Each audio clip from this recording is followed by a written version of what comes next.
the China moves over the last few days, but just because you were saying in the past you wouldn't go more than 10 or 12%, or the most recent things we've seen are that you have about 12% of Alibaba. Does that mean you put those aside and you would own even more than that? As I said, the value at risk model is what I sleep at night. I went over that limit on the Fed announcement, in the last week. I went more when they said a day or two ago on their Fed, and last night I did more. Just Alibaba, or are you talking everything. JD, Baidu, PDB, everything. the two Chinese ETFs, everything China.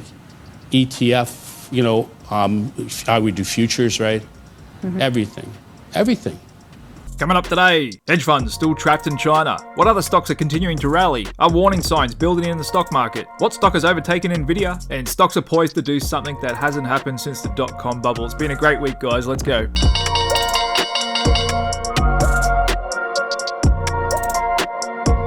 And a warm welcome back, everybody, to the Click Capital Daily Market Review. Thanks very much for tuning in with me today on what has been another eventful week in financial markets. S&P 500 still tracking up on these low-range days. Bunch of spinning dojis here. No real clear intraday direction. But nonetheless, we are still sitting pretty much at all-time highs, above 5,700 on S&P 500. And stick with me today, because I've got some interesting stocks to share with you. Stocks that have been performing really well this week that we haven't discussed before, along with some key signals on the entire market and whether we're actually approaching a peak here. Along with why I think gold may be ready for a bit of a pullback. I'll let you know the bearish signal I got on that as well. We've still got Bitcoin climbing higher, just as I've been saying all week. We're now in a massive global liquidity pump. I'm surprised Bitcoin's not already back at $70,000 a coin. And there's a look at FXI, the largest traded Chinese ETF in America. Still getting huge trading volumes, almost 100 million units traded today, finishing slightly up. Just as a quick reminder, if you like staying up to date on everything that's happening across global financial markets, whether you're in America, like over half of my audience is, or you're in Canada, United Kingdom, Germany, Singapore, Australia, I got viewers from all over the world. Tuning in every day, and so if you want these videos to show up in your feed, make sure you subscribe to this channel. Comes at the great price of $3.99. That's right, I don't charge anything, and I spend about 4 or 5 hours every day to prepare and make these videos for you guys. And so I would like to keep offering them for free, and so I appreciate all you guys that support it and tune in every day and hit that like button. And so the markets and news this week has been absolutely dominated by what's going on in China. Huge stimulus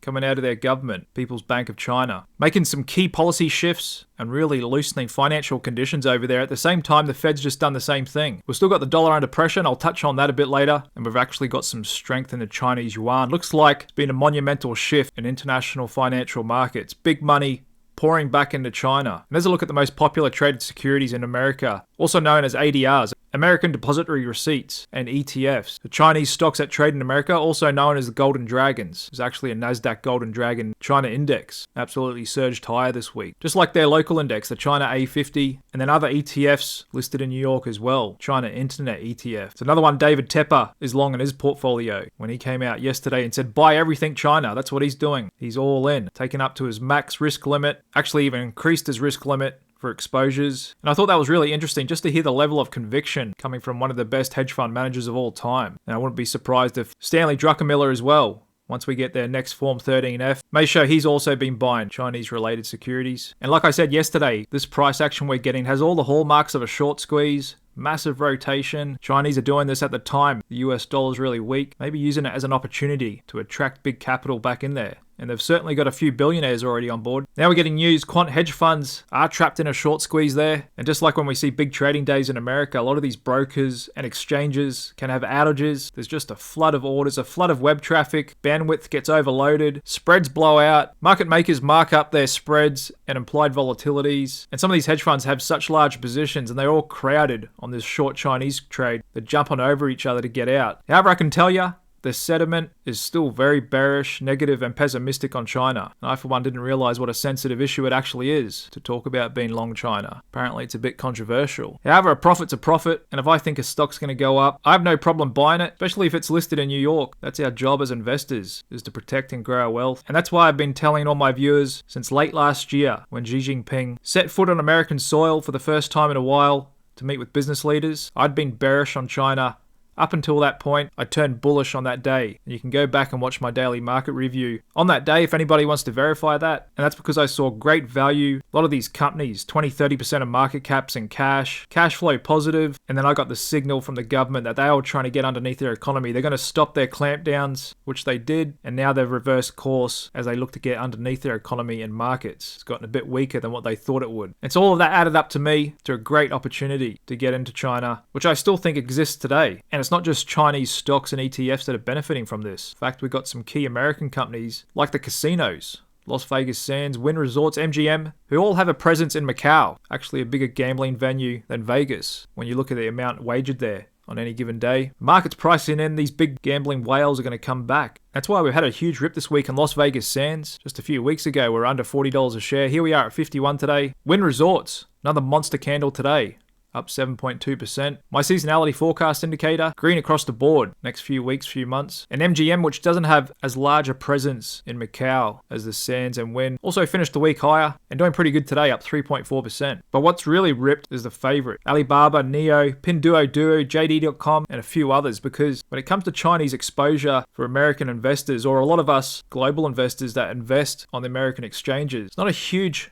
amount of choice when it comes to really large liquid companies that we can invest in. And so that's why Alibaba's absolutely exploded. So is EV maker Neo, e-commerce site JD.com. Huge rip. We were just in the 20s a week and a half ago. Here we are approaching 40. And a bit of a bounce back in Pinduoduo after being beaten down after its recent earnings. But like I said, I'm in a few small cap Chinese related stocks for my Stock Picks members, and they've also been doing really well. And I'm really excited about what's to come over the coming months and years as well. This is one secular trend in my portfolio I'll be riding for a long time. But we are getting some bullish signals for the stock market. In fact, we just got a super rare one that has a perfect track record. That's the NYSE McClellan Summation Index. Suggests really strong underlying breadth in the stock market. Signals flashed 28 times since 1962, with S&P averaging 15% return 1 year later. However, according to Ned Davis research, investors should watch for signs of a potential peak building in the S&P 500, saying this secular bull market that began in 2009 is in a mature stage. And so things to watch out for is excessive positive sentiment, worsening market breadth, high valuations, and margin debt. And so we don't really have all of them at really bubbly highs just yet. Certainly when looking at the technical picture, stock market's stretched, valuations aren't cheap.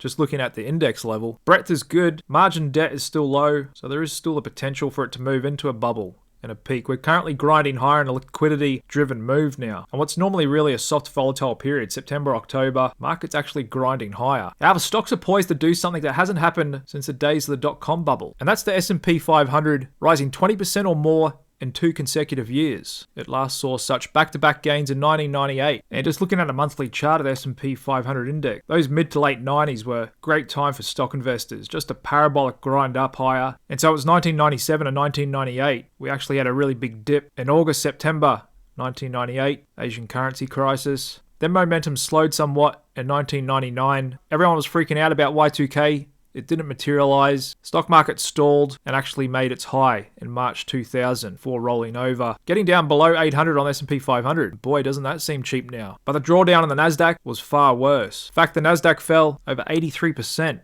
from peak to trough. And there's a look at the S&P 500 monthly chart now. As you can see, we've been grinding higher since October last year. Parabolic rip. Funny enough, some people out there say we're in a bear market or a sideways market, but to my eye, this looks like a bull market. We're sitting at all-time highs, grinding higher and higher. The question is this more like 1995 or 1998? Or maybe it's something completely different altogether. Either way, it does have the potential to melt up, but then it will inevitably have its pullback and correction. Just like after we got the melt up in 2020 and 2021. But remember, the Fed's just gone loose here. And so if the economy doesn't take a dive soon, then we could be fixing to melt up. But like I always say, there's key differences for every market setup. It's never a complete duplicate of a prior scenario. Because the biggest driver of the market, and it has been for a while now, is mega cap tech. Funny enough, it was actually tech 25 years ago in the late 90s. Here we are, and it's still tech. Maybe this ultra-long tech boom is similar to the railroad secular boom that went on for almost 70 years back in the 1800s. America does lead and dominate in tech, and there are some key differences. First off, the Magnificent Seven now actually make up a larger percentage of the market cap at 31% than the 7 largest companies back in 2000, which were Microsoft, Cisco, Intel, Oracle, IBM, Lucent Technologies and Nortel, they made up 19%. However, big difference. Cash as a percentage of market cap, 4.2%. Back then, 1.7%. And a really big difference, 24-month forward PE, 23.9, which is not completely ridiculous for really fast-growing dominant companies, but it's hard to justify 52 at any level. Remember back then we got Cisco over 100. Not only are valuations still way better now because they're absolute cash machines, but they also have way better net profit margins, 28% versus 16%. So long story short, the fundamentals of the market leaders today are far better than they were back in 2000, and that's why you can't draw a complete side-by-side comparison. Now, it's possible some of these stats get to this level. We could get to a 24-month forward PE of 50, and that's why we could see S&P 500 at 10,000 before this secular bull market has peaked. But global equity breadth has improved a lot this year. We've got pretty much every developed market trading higher, few of them at all-time highs. Germany's DAX, Canada, Australia, India ripping, Argentina coming back, Japan's been doing well, still got a few lagging markets in Europe, France, United Kingdom, still well off all-time highs. However, the world market cap just hit a new record of more than 123 trillion, and there's a chart of it there, skyrocketing up. Keep in mind this is non-logarithmic, and in my opinion, anytime you look at a chart greater than 20 years, non-logarithmic, it's a bit of a chart crime. And anybody trying to tell you this is a bear market, they're just trying to pull the wool over your eyes. It's one of the most clearest bull markets there are. We also just got ETFs in America hitting 10 trillion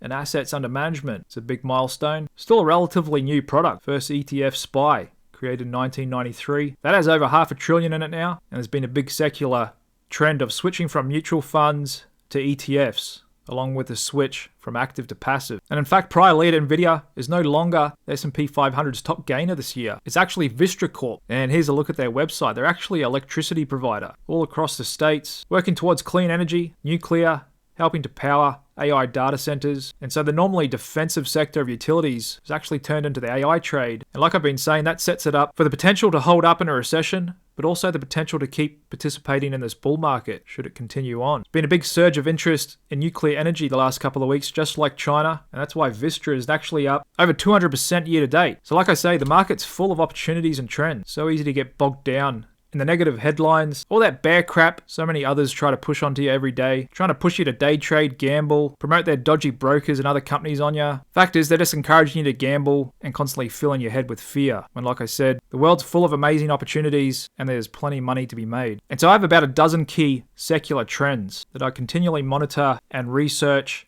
and keep a watch list of stocks and each secular trend. And one secular trend I've got my eye on is that of space exploration. I believe that could be one of the next big industries, along with a potential SpaceX IPO in the next couple of years. We could see a big ramp up going into that. Fundamentals are certainly improving. Private commercial industry is taking over from the government, led by SpaceX, who now launches more satellites and rockets than every other country and company in the world combined. It's brought the cost of launching rockets way down. And just like uranium, we've been getting a lot of interest in the space sector the last couple of weeks. Rocket Lab ripping up, Wall Street banks and analysts jumping on board, which was actually founded in New Zealand, now headquartered in America. They focused too on small, innovative rockets for satellite launch services, and it appears to be the street is hopping on board somewhat, having another really good week, and day today up 12.5% on heavy volume, after KeyBank raised its price target from $8 to $11, keeping an overweight rating. And so like I said, I've got my eye on a number of space-related stocks, just waiting for the right setup, and I'm going to add one to my portfolio, and may continue to add more as well, just like I do with all trends. When something's working, kind of want to put your foot on the gas and add to it. Other key secular trends I'm following: clean energy and a few different sub-industries within that, like uranium, nuclear, cannabis, China, electrification, AI, amongst a few others. And here's a look at my current portfolio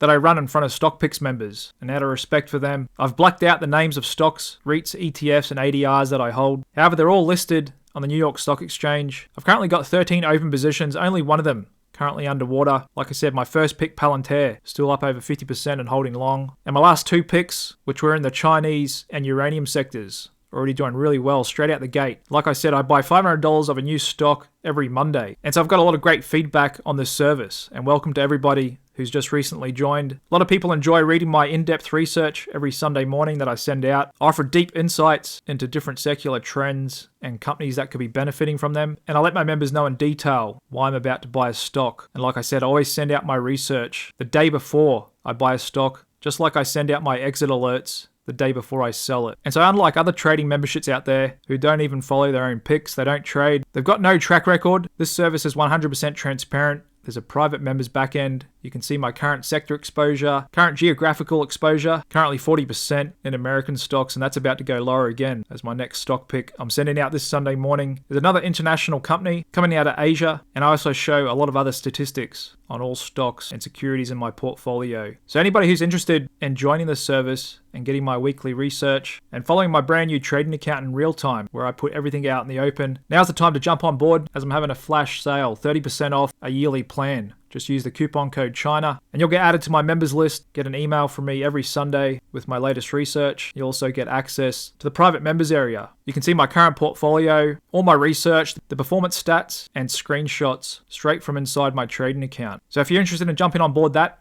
click the link below this video, head on over to my website, clickcapital.io, and take advantage of this 30% discount coupon code before I pull it down. Now just moving back to some economic data we're getting. Consumer sentiment improving again for the third straight month as expectations for the economy brighten. I think consumers are enjoying the price of gas coming down, price of interest rates coming down. It's probably got people feeling a little bit better of what's around the corner. And as expected, core PCE came in exactly as expected, 2.7% year over year.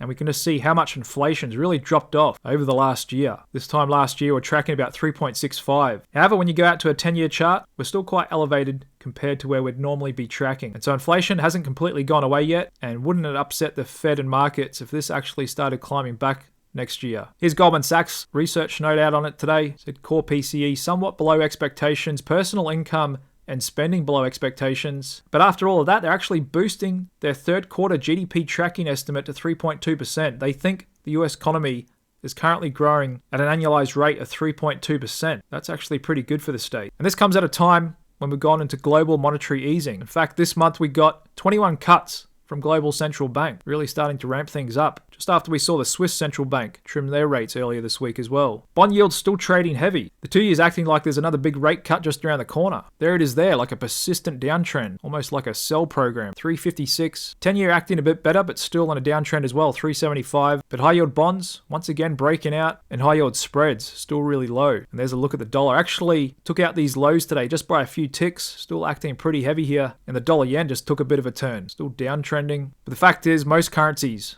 are strong against the dollar. There's the British pound, the euro, Aussie dollar's been looking pretty good. Could be money coming back into there as well, as they're really leveraged to China and commodities. Even the Kiwi dollar is rallying up, Bitcoin ticking higher. However, what has been heavy lately has been crude oil. One would have thought we got a big jump this week as well in crude after what we've been hearing from China, like we got in copper, which had a big rip this week. However, crude's trading really heavy on the prospect of increased supply. The world's just simply pumping it out, and the world's only going to get better at pumping it out, digging it out of the ground. AI will drive a lot of productivity and efficiencies, along with clean energy, taking away some of the demand from oil. So we may see $50, $60 a barrel oil, who knows, for 5-10 years. Maybe it never goes above $100 a barrel again. And just moving on to gold. Got an interesting article today on Barron's. Good to see them actually talking about it. Costco's gold bars are flying off the shelves. Demand is pushing the metal to record prices. And so that to me is a bit of a contrarian signal, because that's retail jumping in on gold. They're seeing it hit new all-time highs. Every other YouTuber is talking about it now, and we're seeing other signs in the ETF and options market as well. Volumes coming back to gold. And that's why I believe we may be due a bit of a short-term pullback. I'm not calling the top in gold. It's got a lot of momentum. It's obviously in a really strong bull market. I've just got my reversal signals fire off. We're a little stretched above the 50-day here. And to switching over to a monthly chart, I actually just got the 5th consecutive reversal signal fire off. And just going back in history, when my reversal signals has fired off on the monthly chart, did time a bit of a top pretty well back in October 2020. Price fell from 2,000 an ounce down to 1,600 an ounce over the next 2 years. And prior to that, we had some reversal signals back in the last great bull run in gold, September 2011 and October as well. That timed the top pretty well. Was a little bit early there in November 2010, as it can be. And prior to that, a few reversal signals in April 2008, which we got a correction, and then a little bit in 06, which we consolidated for a bit. So just looking at that track record of my reversal signals on the monthly chart, of course nothing works 100% of the time. We could continue melting up to 3,000 just in this bull run alone. However, we are looking a bit stretched here, so I'm not adding to my gold positions here, although I do still hold a number of gold stocks, but my average holding time is measured in months and years, not hours and days. Like I said, in my opinion, and according to a lot of research, if your average holding time is less than a week, a few days, or a few hours as a retail trader,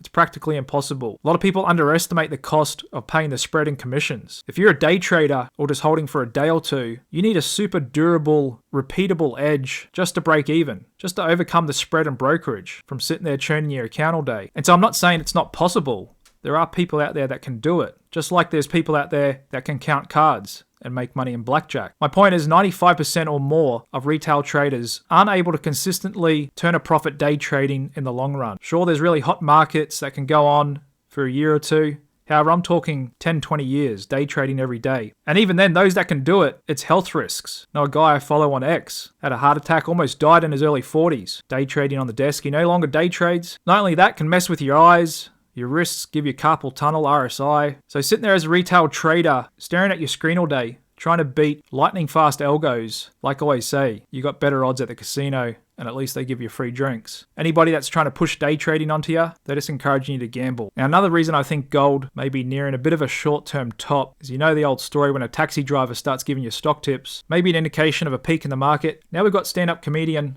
Louis C.K. saying gold at an all-time high, silver at an all-time high, stock market all-time high, house prices all-time high, Bitcoin over 60,000, debt all-time high. Where is all this money coming from? In which someone's replied, from the Fed and banking system. Dollars are just a digital currency with no limit in supply. Also good news today for uranium nuclear bulls like myself. We just heard from Nvidia CEO Jensen Huang saying we can't win the AI race without nuclear energy. And so it appears big tech companies are really jumping on board nuclear. Microsoft, Amazon, Oracle wanting to. Just a matter of time before they're all own their own nuclear power plants to power their data center. This is a really good building narrative, in my opinion. And there's a look at the uranium ETF. It too having a good week, potentially have put in a bottom. Just over the economic calendar, there's core PCE as expected. Personal spending income a little weak. Consumer sentiment better than expected. And just looking out to next week, starting off with a few things Monday. Eurozone inflation data, Chicago PMI, get to hear from Jay Powell again. Manufacturing PMIs come Tuesday, a few more Fed speakers. ADP employment Wednesday, services PMIs Thursday, and then the big one, first Friday of the month, non-farm payrolls. US economy expected to have generated 125,000 new jobs in September. That'll be an increase on August, with the unemployment rate expected to come in at 4.2%, of which I'd be very surprised if it didn't come in at 4.2. And who knows, maybe 4.1. So the market may get upset. If it comes in 4.3, 4.4, we'll definitely be getting another 50 basis point cut if that happens. However, the market may start worrying about recession. However, if it comes in at 4.1, then the market may actually reprice the chances of another 50 basis point cut, which they're actually giving favorite odds to now. 55% chance we're going to get another big cut. And that's why markets are on a sugar high. Loose monetary policy while the economy and corporate profits are still growing. Now add on top of that, China stimulus just creates a very supportive situation for markets. And that pretty much wraps it up for this week, guys. Thanks very much for tuning into the Daily Market Review. Appreciate you watching and all your support, and I hope you have a great, relaxing weekend. I'll see you next week. Cheers.